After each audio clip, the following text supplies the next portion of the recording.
Urgent. Once again, Poland has tripped up Ukraine and immediately received payback. A split in the offices of Warsaw. The beginning of a coup right in the offices. Because of chasing after grievances, Poland has lost an important status.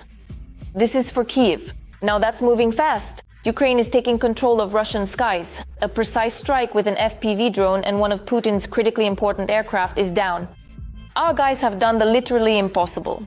The night hunter has turned into a daytime disgrace. Everything has gone haywire. An unexpected twist. China is sending Putin into retirement. Xi is squeezing Moscow and preparing to take power into his own hands. The first decisions have already been made. Analysts see this as a dangerous scenario for the Kremlin. The geopolitical chessboard is exploding, and all of this happened just now. Hello, I'm Daryna Gutsalo, and we're getting started. Poland's new escalation regarding Ukraine ended unexpectedly for the Poles themselves.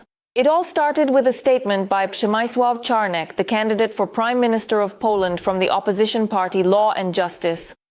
He advocated for the need to force the EU to stop funding weapons for Ukraine and its reconstruction. This simply needs to be said directly. Ukraine, which is based on anti-values that glorify the ideology of Bandera, identical to German Nazism, has no place in Europe. And European capitals must recognize this, Czarnek said. Moreover, he suggested forcing the EU to stop aid to Ukraine until it abandons these values. And then something unexpected happened. The Polish Ministry of Foreign Affairs issued a response statement. Radosław Sikorski accused politicians of using rhetoric that only plays into the hands of the Kremlin. It seems that the split within the Polish government happened earlier than anyone predicted. Wow. The OZS Ross wants to let Putin approach the Polish border. The anti-Ukrainian race with the Confederates is driving them crazy. The official also criticized the competition among Polish right-wing forces and pro-Russian parties over who can make the harshest anti-Ukrainian statements. In Warsaw, the dispute has flared up again over where political games end and dangerous moves that play into Moscow's hands begin. And all this, given Ukraine's moral image as a defender against the Kremlin, makes others question Warsaw's role as the voice of the new Europe. Hence the Polish jealousy regarding Ukraine's relations with other countries, especially Germany or Romania.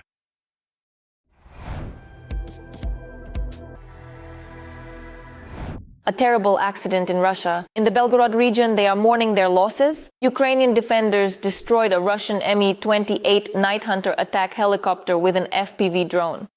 This was reported by the commander of the Armed Forces Unmanned Systems, Robert Magyar-Brovdi.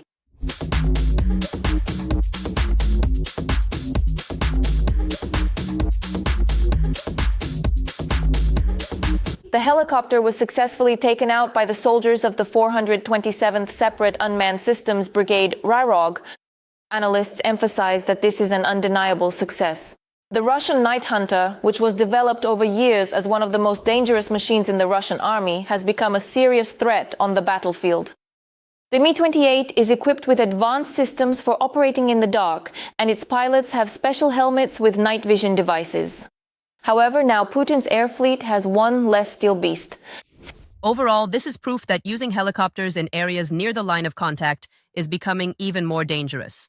Previously, their only threats were air defense systems and fighter jets, but now FPV drones have been added to the list. Beijing, it seems, is already preparing for Russia's life after Putin. China is quietly building contacts not only with the Kremlin, but also with Russian officials and elites who could come to power after the dictator's departure. Ukrainian media report this, citing an article from the Wall Street Journal. Analysts believe that China has a real chance to turn Russia into a kind of giant Laos or giant Pakistan, a country that will be much more dependent on China, much more closely connected to it, and will look to China as a model for development and a source of modernization. And now what was once called a partnership between Moscow and Beijing is increasingly starting to look like a relationship where China dictates its rules in almost everything. However, this alliance also has another side. Chinese goods are literally taking over the Russian market, and the Russian economy is sinking ever deeper into dependence on Beijing. And that's not all. In Russia, attempts at Chinese espionage are being recorded more and more often, even among officials. But the Kremlin prefers to remain silent so as not to quarrel with its main partner. Everything indicates that it seems Beijing has already begun to implement its own strategy for the elimination of the Russian Federation. For example, China has cornered Putin and Gazprom over the construction of the Power of Siberia 2 gas pipeline and is only willing to sign an agreement if the price of Russian gas is significantly reduced. It is possible that China may never sign a contract with Gazprom, believes Jörg Wuttke, a partner at DGA Group in Washington. There is currently enough gas in the world, and China's consumption of imported gas is expected to peak in the mid-2030s. Meanwhile, the Russian government expects that in the coming years it will sell gas to China at about 1/3 less than to Europe. Right at this moment, Ukraine is moving to a completely new level of defense. The army will receive new weapons, domestic production of military equipment is rapidly gaining momentum, and support from partners is only increasing. This is what victory looks like. Moscow immediately realized Kyiv cannot be broken so easily. New air defense systems, modern drones, and combat aviation are already creating a completely different reality on the battlefield. The most interesting part is ahead. Don't miss it. Ukraine's defense industry is soaring to new heights. Dark times are beginning for Russian Shaheds. While the Kremlin is counting how many more hundreds of drones they can launch at Ukrainian cities, Ukraine has already unveiled a next-generation response. The interceptor drone Zirka looks like another step toward the moment when massive attacks will no longer be an effective weapon for Moscow. A speed of over 340 kilometers per hour, automatic target detection, and the ability to literally hunt down aerial threats. And this is just the beginning. Engineers are already working on Zirka 2.0, which will be able to independently enter the target search area, receive the latest machine vision systems, and have even more autonomous guidance. If these plans are implemented on the necessary scale, Russia risks facing a reality where its cheapest tool of terror suddenly stops working. And this means that the entire strategy of exhausting Ukrainian air defense is starting to fall apart at the seams. At the same time, Ukraine is demonstrating increasingly ambitious developments that until recently seemed like science fiction. The Moby Dick naval drone, with a range of 1,400 kilometers and capable of carrying other long-range drones and rocket drones, looks like a claim to an entirely new class of weaponry. And while Russian propaganda continues to talk about having no analogs, the Ukrainian defense sector is increasingly showcasing developments for which Moscow currently has no ready answer. Moreover, Kyiv has announced new agreements with partners to strengthen air defense. Particular attention is also drawn to the fact that this cooperation involves not only individual countries but coordination between the United States and European allies. There are things we can do additionally within the framework of cooperation between the United States and European countries. This is not about one-time assistance, but about creating a new system of interaction among allies. Partners are looking for ways to make Ukraine's air defense even more effective and Russian air attacks even less successful. Ukraine is not just strengthening its air defense. A whole ecosystem of new means of defense and strike capabilities is being formed. And if previously Russia tried to intimidate Ukraine with the number of drones and missiles, now it is unclear whether the Kremlin itself will have enough resources to keep up with the technological race it is already beginning to lose. And it seems that this is only the beginning of a major rearmament. Ukraine is officially launching one of the largest modernization projects of the Air Force in the entire history of its independence. An agreement has been signed for the delivery of 16 Swedish JAS 39 Gripen E fighter jets, aircraft that many military experts call some of the most formidable hunters of the modern skies. And while the Kremlin continues to threaten the world as usual, Europe is essentially helping Ukraine build a new generation air shield. This is not just about a routine replenishment of the aircraft fleet. The Gripen E has received a powerful next-generation radar, advanced electronic warfare systems, and Meteor missiles capable of hitting targets at distances of over 100 kilometers. In simple terms, it's the end for Russian aircraft, cruise missiles, and attack drones. And the further things go, the harder it is to ignore the obvious. Ukraine is no longer just defending itself. Ukraine is shaping a new architecture for the protection of its skies, where its own innovations, Western technologies, and strategic agreements are beginning to work as a single mechanism. And if just yesterday the Kremlin dreamed of air supremacy, today it is increasingly forced to think about how to survive in the sky, which is rapidly becoming Ukrainian. Meanwhile, while Russian propaganda tries to convince its population that the West is about to get tired of Ukraine, the United Kingdom announces a new support package worth nearly £290 million.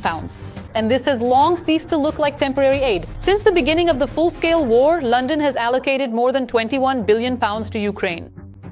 The amount is so large that Russian TV broadcasts prefer not to mention it unnecessarily.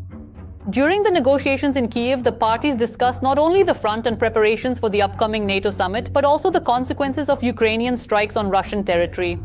And it seems that these consequences are becoming increasingly painful. The fuel shortage, logistical problems, and shifts in sentiment within Russian society can no longer be concealed, even behind the usual propaganda backdrops. It is important that our partners are noting Ukraine's successes at the front, as well as the results of our middle and deep strikes. We discussed the situation on the battlefield in the temporarily occupied territories of Ukraine, particularly in Crimea and in Russia, the fuel shortage, and the shift in public sentiment. In fact, we are witnessing a new stage of cooperation between Ukraine and its allies. The West is no longer talking only about containing Russia. Instead, we are increasingly hearing assessments of specific Ukrainian successes and concrete decisions regarding the further strengthening of our state. And for the Kremlin, this is probably one of the most unpleasant pieces of news. After all, the bet on isolating Ukraine is so far working exactly the opposite way. In the Kremlin, they no longer know what to hide first. Putin's inner circle is adding fuel to the fire and is speaking out more and more loudly about ending the war.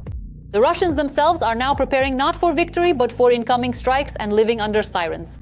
Now that's an unexpected turn of events. It seems that in Moscow, they figured out who is to blame for all their troubles. Meanwhile, Ukraine is only gaining momentum, and that's exactly what makes Moscow the most nervous. The most interesting part is yet to come. You can't miss this. In the Kremlin, what Putin fears most is being heard more and more often, talks about ending the war. And this time, it wasn't an opposition figure, an independent expert, or even a Western politician who brought it up. The head of Russia's largest bank, Herman Gref, publicly stated the need to end the war as soon as possible. A person who for many years has been part of the closest economic circle around the Russian president. I don't think there's anyone in the country who is concerned about anything other than ending the military actions as soon as possible. Gref essentially admitted what is being whispered more and more often in Moscow. And if the head of Sberbank allows himself to make such statements publicly, it may indicate much deeper sentiments within the Russian elite. The reaction to this statement turned out to be even more telling. The message containing the quote almost immediately disappeared from information resources and then, just as unexpectedly, reappeared. It seems that in Moscow they can no longer even decide which signals are allowed to be sent to society and which are not. When a country starts nervously editing the words of one of its most influential officials literally a minute after publication, it usually indicates internal tension. And it seems that this is exactly where the most dangerous trend for a dictator begins to take shape. Because when it is not ordinary citizens but people from the closest economic circles of power who start talking about ending the war, it means that dissatisfaction is gradually rising higher and higher. And history has shown more than once.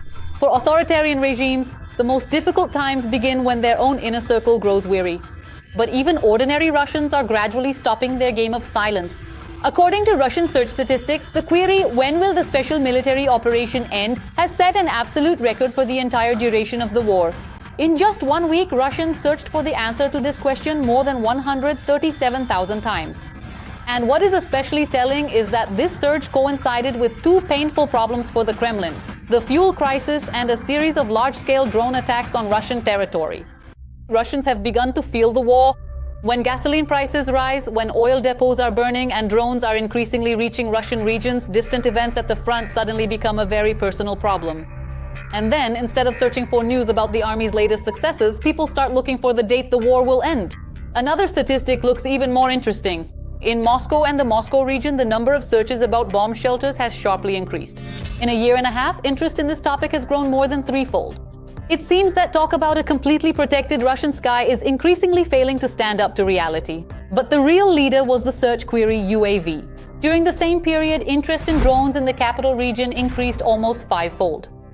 And this is probably the best illustration of how Russian reality has changed. If earlier drones were a topic for military reports, now they have become part of everyday life for millions of Russians. And it seems that Russians will have to get used to this topic because in Kyiv they are already openly talking about the beginning of a new technological stage of the war. If earlier such operations were perceived as isolated successes, now they increasingly resemble a systematic campaign based on the new capabilities of Ukrainian unmanned systems. According to Mikhailo Fedorov, it is precisely Ukraine's technological breakthrough that has made it possible to strike at the occupiers' military facilities and logistics in Crimea. We're no longer talking about isolated attacks, but about new tools that make it possible to reach targets at significant distances and gradually destroy the military infrastructure that underpins the Russian presence in the occupied territories. The minister made it clear that Ukraine does not intend to stop at what has already been achieved. On the contrary, the capabilities for such operations are growing every day, and new technologies are allowing for increasingly effective actions. And what is especially unpleasant for the Kremlin is that it is no longer just about occupied Crimea. In fact, Moscow is getting exactly what it tried hardest to avoid. For years, Putin has been convincing people that the war is necessary for Russia's security. But the longer it goes on, the more often Russians search not for news of victory, but for the locations of bomb shelters, information about drones, and answers to the question of when it will all end. It seems that the war Moscow intended to keep as far away from its own population as possible is gradually returning to Russia itself. And the more often drones appear over Russian cities and new price tags show up at gas stations, the louder becomes the question that not long ago was considered undesirable. When will the special military operation finally end? Russian air defense is becoming increasingly blind, opening the way for Ukrainian weapons deeper into Russia. And the missiles of our defense forces have already become a real nightmare for Russian military factories, which only yesterday the Kremlin called unreachable. It seems that the main outcome of this war can no longer be hidden, even behind the thickest Kremlin walls. More details about this in the following report. It appears that Moscow has trapped itself with its own ambitions. The war that was supposed to break Ukraine has instead turned it into one of the most capable armies on the continent.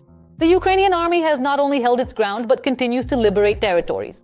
According to the Commander-in-Chief of the Armed Forces of Ukraine, Oleksandr Syrsky, since the beginning of the year, the defense forces have regained control over more than 670 square kilometers of Ukrainian land. And in May, Ukrainian soldiers actually managed to reclaim more territory than they lost. And the greatest paradox is that it was Russia itself that accelerated this strengthening. For years, the Kremlin talked about the demilitarization of Ukraine, but the result turned out to be exactly the opposite. Ukraine has received modern weaponry, invaluable combat experience, new technologies, and one of the most effective armies in Europe. What was supposed to break Ukraine's defense has actually turned into the largest program to strengthen it. Moreover, the war that Moscow planned to keep far from its own borders is gradually spilling over onto Russian territory itself. According to Syrsky, Ukraine's long-range campaign has already seriously affected the enemy's capabilities. Strikes on military facilities, logistics, and the defense industry have prevented the occupiers from reaching even their planned production volumes of Shaheds. So the factories that were supposed to supply new attacks on Ukraine are themselves increasingly becoming part of the front line. And it seems that in the Kremlin they prefer not to report this unnecessarily. The Commander-in-Chief of the Armed Forces of Ukraine stated that the Russian leadership continues to hide from Putin the loss of certain territories, the isolation of Crimea, and the consequences of strikes on military enterprises. As a result, the country that calls itself a superpower is increasingly forced to hide from its own leadership what is happening right under its nose. Despite shifting the economy to a war footing and constantly ramping up weapons production, Moscow still has not achieved the desired result. That is why there is increasing talk about a new wave of mobilization and searching for ways out of a situation that has dragged on for far too long. And while the Kremlin continues to draw up maps of future offensives, the reality looks quite different. Ukrainian forces are not only holding back the enemy, but are also gradually reclaiming their land, while simultaneously creating problems for the Russian army far beyond the front line. So it turns out to be symbolic. Moscow wanted to weaken Ukraine, but instead ended up with a stronger Ukrainian army and a war that is increasingly making itself felt on Russian territory. Meanwhile, yet another supposedly impenetrable Russian defense has fallen before the Ukrainian armed forces. While Kremlin propaganda talks about the densest air defense system in the world, Ukrainian soldiers are increasingly disproving these lies. We're no longer talking about isolated successful strikes, but about systematic work to destroy key elements of Russia's air defense. According to the Unmanned Systems Forces, operators of the Roni Group regularly disable radars in the Bryansk region that monitor the skies in the direction of Moscow. Simply put, the Russian system is losing its eyes exactly where they are needed most. And when the radar stops seeing the air situation, even the most expensive air defense systems start to operate less confidently. And it seems that the consequences are already being felt far beyond the Bryansk region. It is precisely because of such breaches in defense that Ukrainian long-range drones are increasingly reaching targets that until recently were considered practically unreachable. St. Petersburg, Ust-Luga, Moscow. The list of targets is gradually expanding, and with it, the number of uncomfortable questions for Russian generals is also growing. The breached Russian air defense is not a fabrication from social media and not a coincidence. When the enemy loses its eyes, the sky opens up for our long-range strikes. Operation Puli Fem showed that it is not enough to simply place radars and air defense systems on the map. If the key elements of this system are systematically disabled, corridors appear in the defensive shield through which strikes begin to get through. And it seems that closing this gap over Moscow will be much harder for the Russian command than explaining its existence on television broadcasts. It's also hard to forget another of the Kremlin's nighttime nightmares. And its name is Flamingo. Ukrainian missiles are appearing in the sky more and more often, and within seconds, explosions hit targets that just yesterday were considered reliably protected. The footage of the strike on the military enterprise Titan barricades that appeared online turned out to be especially telling. In the video, you can clearly see not only the flight of the Ukrainian FP5 missile itself, but also the reaction of a Russian who almost immediately recognizes the silhouette of what is approaching. And in this reaction, there is probably more truth about the current situation than in dozens of official statements from the Russian Ministry of Defense. Dude, it's a Flamingo missile.